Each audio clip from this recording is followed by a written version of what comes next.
Hello everyone, स्वागत है आज की इस वीडियो में। तो आज हम बात करने वाले हैं नैस्डैक और निफ्टी इंडेक्स के बारे में कि नैस्डैक और निफ्टी इंडेक्स होते क्या हैं। तो सबसे पहले जानने कि जो निफ्टी है वो इंडिया का इंडेक्स है और जो नैस्डैक है वो यूएसए का इंडेक्स है।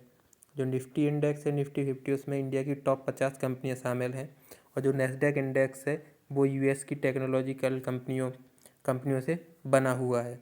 तो जो यूएस का एक एक्सचेंज है। जो निफ्टी है वो निफ्टी इंडिया का एक एक्सचेंज है। उसके अलावा इंडिया बीएससी भी है, जिसे बॉम्बे स्टॉक एक्सचेंज कहते हैं, वो भी एक एक्सचेंज है। उसके बाद बात करते हैं कि जो ये इंडेक्स होते हैं दुनिया भर के, जैसे इंडिया का निफ्टी 50 हुआ, अमेरिका का डाउ जोन्स हुआ, नैस्डैक हुआ, तो उस देश की इकोनॉमी के स्वास्थ्य और निवेश की क्षमता के प्रमुख संकेतक के रूप में सामने आते हैं कि उस देश की इकोनॉमी की हेल्थ क्या है, निवेश क्षमता क्या है। तो इन बारे में चर्चा करते हैं। तो जो नैस्डैक होता है वो अमेरिका की अर्थव्यवस्था की हेल्थ की जांच करता है। नैस्डैक जो इंडेक्स है उसमें टेक्नोलॉजिकल कंपनियां जैसे एप्पल हुआ, मेटा हुआ, फेसबुक मेटा ही बन गया है तो अब मेटा के नाम से जाने जाते हैं, जैसे टेस्ला हुआ, गूगल हुआ। तो ये सारी कंपनियां हैं। जो इंडिया में निफ्टी है उसमें टीसीएस हुआ, इन्फोसिस हुआ, रिलायंस हुआ, एचडीएफसी हुआ, आईसीआईसीआई बैंक, तो ये निफ्टी की प्रमुख कंपनियां हैं। अब इनके रिटर्न की बात करें तो इन नैस्डैक ने जो पिछले 10 साल में जो रिटर्न दिया है वो 70.7% है और जो निफ्टी ने रिटर्न दिया है वो 13.8% है। जो नैस्डैक का रिटर्न है वो काफ़ी बेहतर है, क्योंकि जो नैस्डैक का पोर्टफोलियो है, नैस्डैक में जो कंपनियां शामिल हैं वो टेक्नोलॉजिकली वेटेज ज़्यादा है उन कंपनियों का। और टेक्नोलॉजी कंपनियां हैं जैसे मेटा हुआ, एप्पल हुआ, गूगल हुआ, तो ये सारी कंपनियां हैं।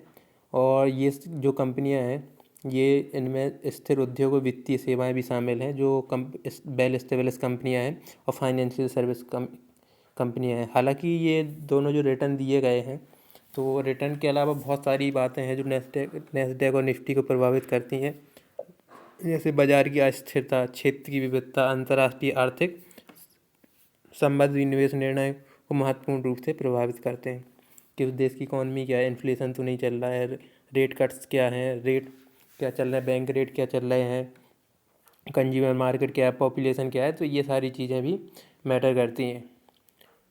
जबकि जो नैस्डैक का जो रिटर्न इसलिए इतना ज़्यादा है क्योंकि इसमें सारी टेक्नोलॉजी कंपनियाँ हैं। इंडिया की जो निफ्टी का जो रिटर्न है इसलिए कम है क्योंकि इसमें टेक्नोलॉजी के खिलाफ बहुत सारी जो कंपनियाँ हैं, डाइवर्सिफिकेशन है। अब बात करते हैं कि नैस्डैक होता क्या है। जो नैस्डैक इंडेक्स है वो सिर्फ एक नाम नहीं है, यह एक संपूर्ण शेयर बाजार जो दुनिया भर से टेक्नोलॉजी और न्यू कंपनियों की मेज़बानी के लिए जाना जाता है। जो टेक्नोलॉजी और न्यू कंपनियों की मेज़बानी के लिए जाना जाता है, यह बाजार का एक विशिष्ट सूचकांक है जिसे नैस्डैक कंपोजिट इंडेक्स कहा जाता है। नैस्डैक कंपोजिट इंडेक्स के अलावा एक नैस्डैक 100 इंडेक्स भी होता है, जिसमें नैस्डैक की टॉप 100 कंपनियां लिस्टेड होती हैं और जो टॉप 100 कंपनियों को ट्रैक करता है। नैस्डैक कंपोजिट इंडेक्स शेयर बाजार की सभी शेयरों के प्रदर्शन को ट्रैक करता है और उसका इंडेक्स है। जो नैस्डैक है उसमें एप्पल, मेटा, अल्फ़ाबेट जैसी तकनीकी दिग्गज कंपनियां का भारी वेटेज है और ये तीनों मिला के इस इंडेक्स का 60% हिस्सा बना सकते हो। तो आप सोच सकते हैं कि ये तीनों कंपनियां कितनी बड़ी हैं। और नैस्डैक वह जगह है जहां आप इन कंपनियों के स्टॉक खरीद या बेच सकते हैं। तो आप इससे अंदाज़ा है लगा सकते हैं कि सैकड़ों अन्य लोगों के साथ कुल मिला कितना अच्छा प्रदर्शन कर रहा है। तो आप लगा सकते हैं कि कितना अच्छा प्रदर्शन कर रहा है। आप इंडिया से भी एप्पल, मेटा, अल्फ़ाबेट के शेयर खरीद सकते हैं। इसके बाद बात करते हैं कि नैस्डैक कैसे काम करता है। जो नैस्डैक है उसमें इलेक्ट्रॉनिक प्लेटफॉर्म के जरिए ट्रेडिंग होती है, जिसमें प्रौद्योगिकी संचालित निवेशकों के बीच पसंदीदा बन गया है। जो पहले ट्रेडिंग होती थी वो कागजों के फॉर्म में होती, लेकिन अब इलेक्ट्रॉनिक ट्रेडिंग होने लगी है। बाजार निर्माता नैस्डैक में महत्वपूर्ण भूमिका है, जो यह सुनिश्चित करने के लिए मध्यस्थों के रूप में कार्य करते हैं कि प्रत्येक विक्रेता के लिए हमेशा एक खरीदार हो। जैसे आप कभी शेयर बेचते हैं तो आपका शेयर खरीदने के लिए कोई तैयार रहता है, जब आप खरीदना चाहते हैं तो कोई बेचने के लिए तैयार रहता है। तो वे खरीद और बिक्री दोनों कीमतों को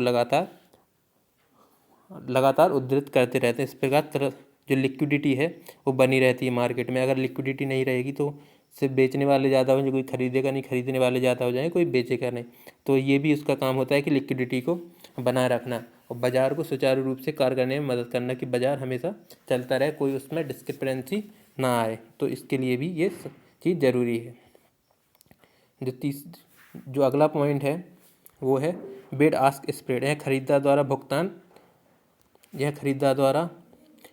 भुगतान की जाने वाली उच्चतम कीमत बोली और विक्रेता द्वारा स्वीकार की जाने वाली सबसे कम बोली के बीच के अंतर को दर्शाता है, जो स्टॉक लेन देन की तरलता में एक महत्वपूर्ण कारक है। जैसे कोई खरीदार स्टॉक बेचना चाहता है तो वो ऊंची कीमत पे ही बेचना चाहता है, कोई खरीदना चाहता है तो वो नीचे कीमत पे ही खरीदना चाहता है। तो स्टॉक में लिक्विडिटी एक महत्वपूर्ण कारक है।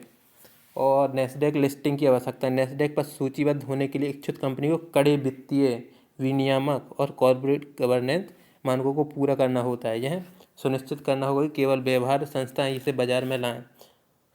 जो ट्रेडिंग घंटे होते हैं, नैस्डैक के ट्रेडिंग घंटे वैश्विक निवेशिक आधार को पूरा करते हैं, जिससे विभिन्न समय क्षेत्र में लेन देन की सुविधा मिलती है।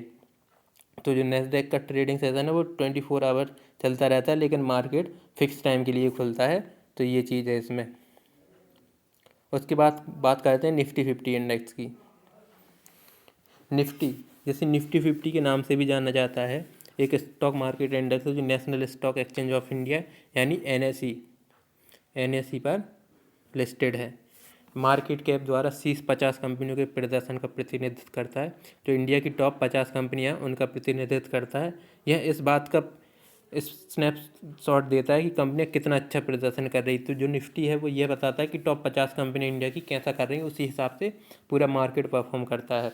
निफ्टी 50 के अलावा निफ्टी IT, निफ्टी बैंक और निफ्टी फार्मा जैसे अन्य निफ्टी सूचकांक है जो सेक्टोरल इंडेक्स हैं, जिनमें प्रत्येक विशेष क्षेत्र पर ध्यान केंद्रित करते हैं। इससे इन क्षेत्र में रुचि रखने वाले निवेशकों को विशेष रूप से मदद मिलती है। जो ये सेक्टोरल इंडेक्स होते हैं, इससे आप निफ्टी में, बैंक में या फार्मा में जिस इंडेक्स में रुचि रखते हैं और जिस सेक्टर के स्टॉक खरीदना चाहते हैं, तो उससे आपको मदद मिलती है कि आपको पता चल जाएगा कि IT के कौन से स्टॉक हैं, बैंक के कौन से स्टॉक हैं, फार्मा के कौन से स्टॉक हैं। तो ये सारी चीज़ें आपको पता चल जाएंगी। उसके बाद बात करते हैं निफ्टी के सूचकांक की गणना कैसे की जाती है। निफ्टी एक विधि का उपयोग करता है जिसे फ्री फ्लोट मार्केट कैपिटलाइजेशन विधि कहा जाता है। इसका मतलब होता है कि सूचकांक का मूल्य कंपनी के स्टॉक की कीमत और व्यापार के लिए उपलब्ध शेयरों की संख्या से प्रभावित ना हो। यदि कंपनी ए की फ्री फ्लोट बाजार पूंजीकरण 10 बिलियन है और सभी निफ्टी कंपनियों कुल बाजार पूंजीकरण 1 ट्रिलियन है, तो सूचकांक में कंपनी ए का भार 1% होगा। तो इस तरह से कंपनी का वेटेज निकाला जाता है कि किसी कंपनी का वेटेज कितना है उस इंडेक्स में। उसके बाद बात करते हैं कि जो नैस्डैक है और निफ्टी है उनका रिटर्न कैसा रहा है। तो जो नैस्डैक है उसका पिछले 10 सालों में जो रिटर्न रहा है वो 17.7% रहा है। अगर रुपए के टर्म में देखा जाए क्योंकि डॉलर की वैल्यू बढ़ती रहती है, तो 23% है 10 साल में। और जो निफ्टी का है वो 13.3%। तो निफ्टी से कहीं ज़्यादा रिटर्न देता आया है नैस्डैक इंडेक्स। और जो नैस्डैक है उसमें 100 कंपनियाँ होती हैं नैस्डैक 100 में, बाकी ये पूरे बाजार को भी ट्रैक करता है। और निफ्टी 50 है में टोटल 50 कंपनियाँ होती हैं। जो नैस्डैक है उसकी जो टॉप 10 कंपनियां हैं वो इस इंडेक्स का 55% हिस्सा बनाते हैं, और जो निफ्टी की 10 कंपनियां हैं वो इस इंडेक्स का 39% बनाती हैं। तो ये देख सकते हैं कि ये अगर 55% की 10 कंपनियां अच्छा प्रदर्शन करती हैं तो नैस्डैक इंडेक्स काफ़ी अच्छा रिटर्न देता है। और उसके बाद बात करते हैं कि इनका प्रदर्शन हमेशा कैसा रहता है। तो जो अगर आप इन इंडेक्स में इन्वेस्ट करना चाहते हैं तो आपको बहुत सारी बातों में ध्यान रखना है, क्योंकि जो डाइवर्सिफिकेशन है वो रिलाई करता है कि इंडेक्स में कितने शेयर हैं। जो नैस्डैक इंडेक्स है उसमें टेक्नोलॉजिकल शेयर ज़्यादा और उसमें फ्लैक्चुएशन ज़्यादा होता भी है। और जो निफ्टी 50 इंडेक्स है उसमें डाइवर्सिफिकेशन ज़्यादा है। तो अगर आप डाइवर्सिफाई पोर्टफोलियो चाहते हैं तो निफ्टी 50 में इन्वेस्ट करना चाहिए। और टेक्नोलॉजिकल कंपनियों में इन्वेस्ट करने के लिए आप नैस्डैक इंडेक्स देख सकते हैं। तो इंडिया में भी आप ETF के थ्रू या म्यूचुअल फंड के थ्रू US मार्केट में या US इंडेक्स में इन्वेस्ट कर सकते हैं। S&P, डाउ जोन्स, नैस्डैक, इनमें इन्वेस्ट कर सकते हैं। और इंडिया में आप इन्वेस्ट करना चाहते हैं तो अलग अलग सेक्टरल के म्यूचुअल फंड हुए, ETF हुए, इनके थ्रू आप निफ्टी 50 में इन्वेस्ट कर सकते हैं। तो ये कंपैरिजन था, क्योंकि पिछले 10 सालों में नैस्डैक हमेशा से निफ्टी को बीट करता हुआ है, क्योंकि वो टेक्नोलॉजिकल कंपनियाँ सारी रहती हैं। तो आप इसको देख के अपने इन्वेस्टमेंट का तरीका बदल सकते हैं कि आपको कहाँ इन्वेस्ट करना है, कहाँ रिटर्न ज़्यादा मिलेगा। तो इस हिसाब से आप अपना डिसीजन ले सकते हैं और अपने रिस्क एपिटाइट के अनुसार जितना आप इन्वेस्ट करना चाहते हैं किसी भी इंडेक्स में उतना इंडेक्स कर सकते हैं, उतना इन्वेस्ट कर सकते हैं। आपको वीडियो अच्छा लगा हो तो लाइक शेयर कमेंट ज़रूर करें और चैनल को सब्सक्राइब ज़रूर करें। Thank you.